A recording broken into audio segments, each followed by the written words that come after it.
Assalamualaikum, apakah benar ini dengan Mbak Yani, seorang konselor? Waalaikumsalam warahmatullahi wabarakatuh. Iya Mbak, benar, ini saya sendiri. Ada apa ya Mbak? Ada yang bisa saya bantu? Ini dengan siapa ya sebelumnya? Saya dengan Arafah Mbak.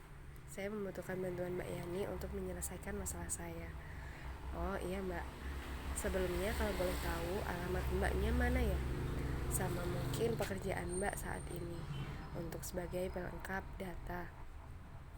Saya tinggal di Suroyo Mbak, dan saya bekerja di pabrik kayu lapis yang berada di Suroyo.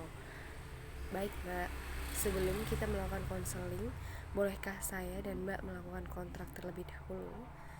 Kontrak bagaimana ya Mbak? Saya belum paham.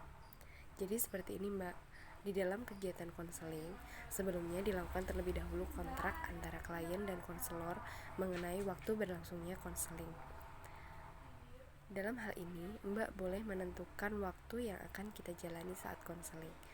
Untuk itu, Mbak ingin meminta waktu berapa menit untuk setiap pertemuan. Oh, begitu ya Mbak. Biasanya untuk konseling durasinya berapa ya Mbak? Saya ngikut Mbak Yani aja. Bagaimana kalau 30 menit?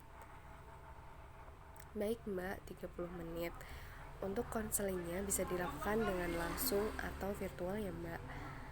Untuk masa pandemi seperti ini, saya hanya menerima konseling secara virtual, dan itu bisa dilakukan via WhatsApp chat atau video call Mbak Arafah. Mbak Arafah mau yang mana? Untuk saat ini, saya lebih nyaman dengan chat WhatsApp saja Mbak. Oke baik Mbak, kalau begitu kontrak konseling pada kali ini dilakukan melalui chat WhatsApp dan dengan durasi 30 menit ya Mbak Arafah. Baik Mbak, sebelumnya apakah Mbak pernah melakukan konseling sebelumnya? Belum pernah Mbak, ini kali pertama saya melakukan konseling. Baik, kalau begitu, sebelumnya saya akan menjelaskan sedikit mengenai konseling itu sendiri. Baik Mbak Yani. Jadi, dalam konseling ini, saya dan Mbak Arafah kedudukannya sejajar. Bukan berarti saya sebagai seorang konselor itu lebih baik dan lebih benar.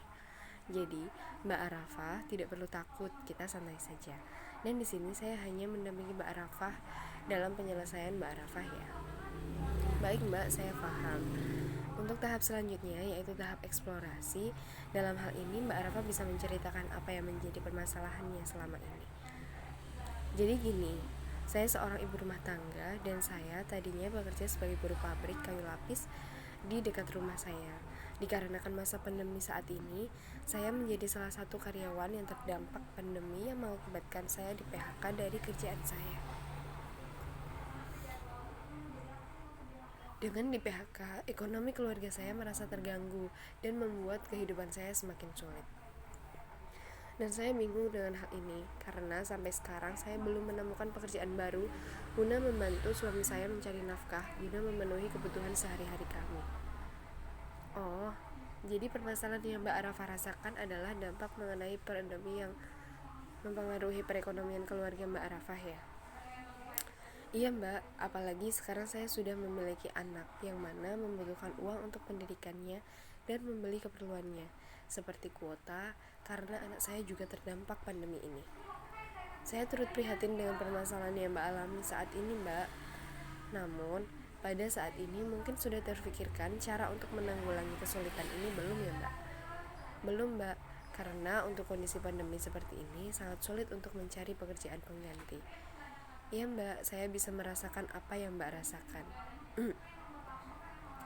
Apakah Mbak memiliki kelebihan lain yang mungkin dapat menjadikan peluang usaha untuk Mbak dan keluarga? Mungkin hal seperti itu dapat membantu. Saya dulu pernah khusus di BLK dalam bidang konveksi, khususnya dalam bidang menjahit Mbak. Tapi saya belum pernah mencoba untuk menjahit baju orang lain. Ya paling hanya menjahit seragam anak saya, baju suami saya yang robek seperti itu Mbak. Nah, mungkin dengan pengalaman Mbak Arafah yang pernah kursus di BLK, dalam hal menjahit itu dapat digunakan sebagai peluang usaha yang dapat memberikan hasil untuk Mbak dan keluarga. Mungkin hanya perlu keberanian Mbak Arafah saja untuk lebih eksplor tentang keahlian Mbak Arafah agar banyak orang yang mengetahui kelebihan Mbak dan dapat menggunakan jasa Mbak untuk menjahit.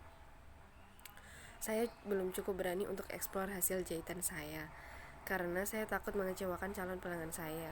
Dan juga saya takut karena tetangga saya yang juga berprofesi sebagai penjahit, Mbak. Begini, Mbak, karena Mbak sudah memiliki pengalaman, jikalau tidak digunakan kan sayang. Untuk masalah hasil, nanti jika dilakukan dengan usaha Mbak Arafah dengan maksimal, pasti akan memberikan hasil yang maksimal pula, Mbak. Jadi diri Mbak sendiri harus percaya dengan kemampuan Mbak tersebut. Untuk masalah tetangga Mbak yang juga penjahit, itu tidak masalah, Mbak, karena juga kita sudah tahu jika mana rezeki orang itu sudah ada porsinya. Jadi Mbak Arafah lebih baik usaha terlebih dahulu dengan percaya diri bahwa Mbak Arafah juga memiliki keahlian dan pengalaman dalam hal jahit menjahit, Mbak. Iya juga ya, Mbak. Jadi mungkin setelah ini saya akan mencoba untuk percaya diri membuka usaha jahit dan semoga ini menjadi jalan rezeki bagi saya. Amin. Mungkin bisa saya simpulkan ya, Mbak, pada konseling hari ini, Mbak Arafah yang terdampak pandemi yang mengakibatkan kehidupan perekonomian keluarga Mbak Arafah menjadi terganggu ini, mungkin pada permasalahan ini Mbak Arafah bisa memanfaatkan potensi dan pengalaman Mbak Arafah yang dapat diasah tersebut, yaitu jasa menjahit yang bisa dijadikan ladang rezeki untuk Mbak Arafah dan keluarga. Pada konseling ini diharapkan Mbak Arafah untuk lebih percaya diri dengan potensi yang Mbak Arafah miliki dan untuk lebih eksplor kemampuannya agar banyak orang yang menggunakan jasa Mbak Arafah. Iya, Mbak, amin. Makasih ya, Mbak, telah membantu saya. Iya, Mbak Arafah, sudah kewajiban saya dalam hal ini. Apakah masih ada yang bisa saya bantu, Mbak? Saya rasa sudah cukup, Mbak. Baik, Mbak Arafah. Lalu bagaimana dengan proses konseling dengan saya kali ini? Apakah Mbak merasa puas atau kurang sesuai dengan keinginan Mbak? Saya cukup puas dengan konseling malam ini, karena dengan konseling yang dilakukan dengan Mbak Yani ini, saya jadi bisa mendapatkan solusi yang akan saya lakukan untuk membangun usaha jahit saya demi mengembalikan ekonomi saya seperti semula. Alhamdulillah kalau seperti itu, Mbak. Semoga Mbak sukses selalu usaha kedepannya ya, Mbak. Amin, Mbak. Terima kasih. Iya, Mbak, sama-sama. Kalau sudah tidak ada yang disampaikan lagi, saya cukupkan sampai di sini konseling ini ya, Mbak. Jika masih ada pertanyaan atau keluh kesah lagi, Mbak bisa hubungi saya kembali, Mbak. Terima kasih. Baik, Mbak Yani, saya sangat berterima kasih kepada Mbak karena telah membantu saya menangani masalah saya kali ini. Iya, Mbak, sama-sama. Saya akhiri ya. Wassalamualaikum warahmatullahi wabarakatuh. Baik, Mbak. Waalaikumsalam.